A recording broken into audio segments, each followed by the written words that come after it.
اذا وقب ومن شر النفاثات فی العقد، اور پھونک مارنے والیوں کی شر سے کہ جو گرہوں پر عقدوں پر پھونک مارتی ہیں۔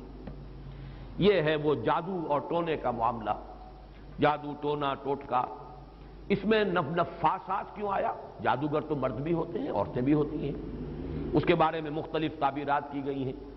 چونکہ ان کے نفوس کی یہ شرارت ہے، لہذا نفس کی طرف نسبت دیتے ہوئے اسے مؤنث بنایا گیا، یا چونکہ ان کی جماعتیں ہیں، ان کے گروہ ہیں، لہذا ایک جماعت کے لیے لفظ مؤنث کہا جاتا ہے عربی زبان میں، تو شاید اس کے اعتبار سے نفاسات کہا گیا۔ ایک رائے یہ بھی ہے کہ عاصم ابن لبید کی بہنیں اور بیٹیاں خاص طور پر ماہر تھیں، اور جو جادو اس نے کیا حضور صلی اللہ علیہ وسلم پر اس میں وہ بھی شامل تھی، اس لیے شاید یہ نفاسات کا لفظ آیا ہے۔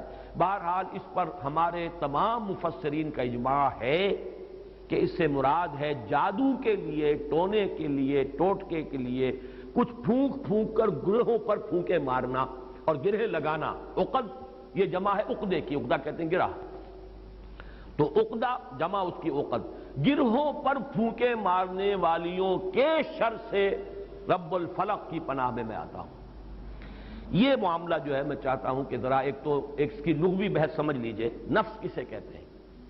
اب یہاں بھی آپ دیکھیں گے نفس اور نفخ قریب ہے، یہ نفس سا جب آئے گا تو وہ سین نہیں ہے، ویسے تو لفظ نفس بھی اس کے قریب ہے، نفس تنفس سانس لینا، سانس میں بھی یہ ہوا جو ہے اندر جاتی ہے باہر آتی ہے، لیکن نفخ کے معنی پھونک مارنا۔ نفخ اس کو کہتے ہیں پھونک کو جس کے ساتھ کوئی تھوک وغیرہ شامل نہ ہو۔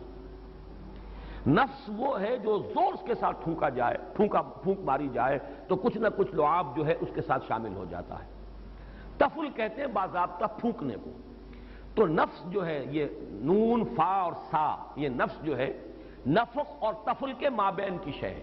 جب زور کے ساتھ پھونک ماری جاتی ہے تو کچھ نہ کچھ لعاب جو ہے اس کے ساتھ شامل ہو جاتا ہے، یہ ہے نفس، پھونکے مارنا شدت کے ساتھ، زور کے ساتھ۔ اور اس میں بھی میں یہ سمجھتا ہوں کہ وہی کہ جو بھی انہوں نے جو کچھ پڑھا ہے ان کلمات کے اندر جو بھی خرابی ہے، اس کے ساتھ ساتھ وہ جنہوں نے ریاضتیں کی ہوئی ہیں، مشقیں کی ہوئی ہیں، ان کی اپنی انرجی کا جو ایک حصہ ہے وہ اس پھونک کے اندر شامل ہو کر وہ اس جادو کا ذریعہ اور سبب بنتا ہے۔ نفاسات فی العقد، یہ ایک صرف طبقہ ہے دور جدید میں کہ جو اس جادو کو اور حضور صلی اللہ علیہ وسلم پر بالخصوص جادو کے اثر ہونے کی نفی کرتا ہے۔ یہ وہ جدید معتزلہ یا ریشنلسٹ گروپ جو ہمارے ہاں پیدا ہوا ہے، جس کے امام اول اس بر عظیم پاک و ہند میں سر سید احمد خان تھے۔ انہوں نے جنوں کا وجود بھی علیحدہ نہیں مانا، جن بھی انسان ہی ہے، زیادہ مشتعل مزاج انسانوں کو جن کہہ دیا گیا ہے، استعارتاً کہہ دیا گیا، آگ سے بنائے گئے۔ جیسے ہم کہہ دیتے ہیں کہ فلاں شخص غصے سے آگ بگولا ہو گیا، وہ آگ تو نہیں ہو جاتا، انسان ہی رہتا ہے، لیکن یہ کہ جو انسان مشتعل مزاج ہو، کہہ دیا گیا کہ وہ آگ سے پیدا کیا۔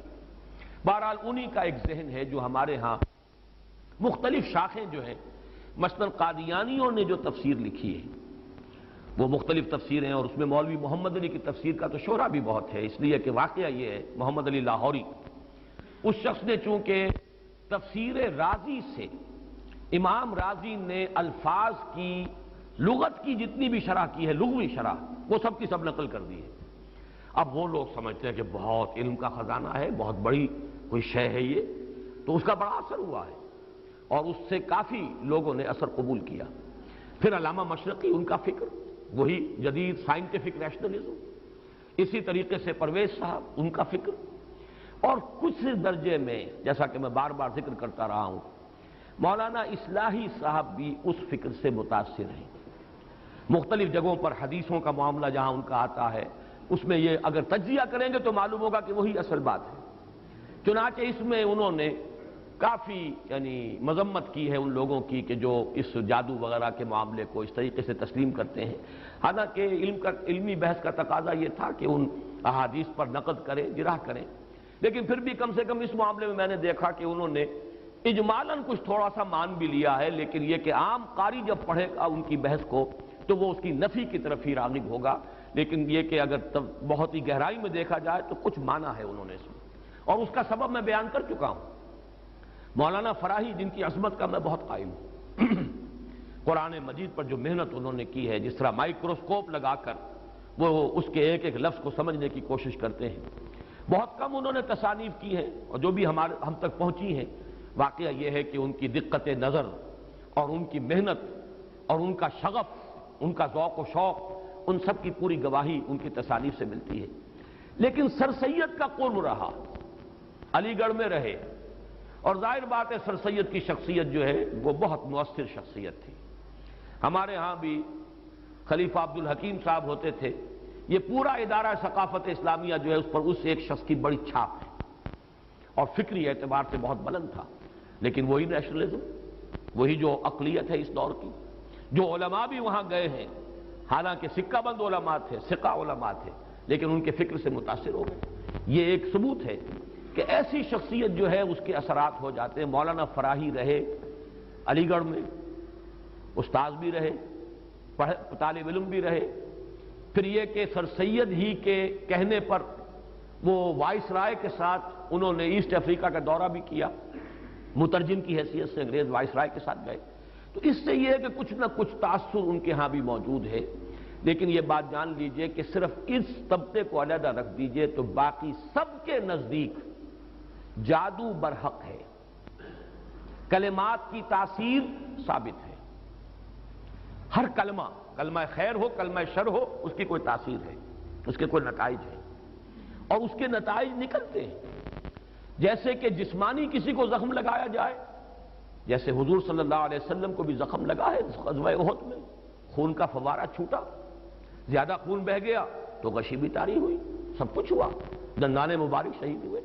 جیسے جسم اطہر پر یہ اثرات جو ہیں خارجی حملوں اور خارجی جو زخم لگے ہیں ان کے ظاہر ہوئے، اسی طرح یہ مانوی قسم کا جو حملہ تھا اس کا بھی نبی اکرم صلی اللہ علیہ وسلم پر اثر ہوا ہے۔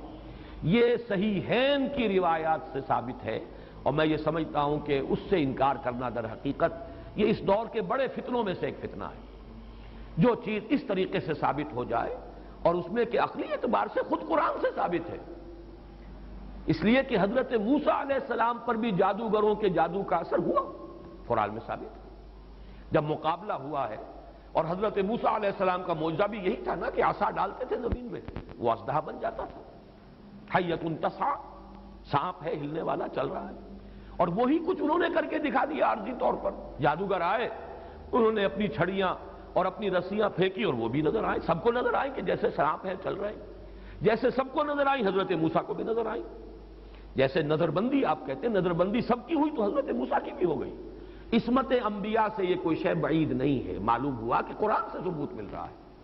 اور جیسے حضرت موسیٰ علیہ السلام کے بارے میں تو یہاں تک ہے فَأَوْجَسَ فِي نَفْسِهِ خِیفَةً موسیٰ، ایک خوف پیدا ہوا اندر، اور خوف جو ہے بالکل سمجھ میں آتا ہے، معقول بات ہے، منطقی بات ہے کہ فوراً یہ اثر ہوا ہوگا کہ یہ تو وہی کچھ انہوں نے کر کے دکھا دیا جو اللہ تعالیٰ نے مجھے عطا فرمایا تھا معجزہ۔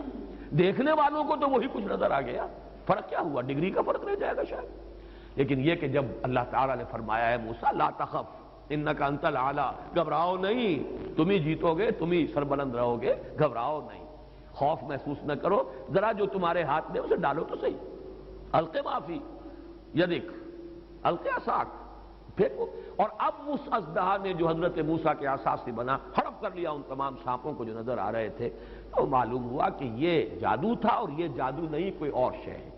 اور یہ بھی میں نے بارہا عرض کیا ہے کہ یہ بات، یہ حقیقت بھی منکشف انہی پر ہوئی جو جادوگر تھے۔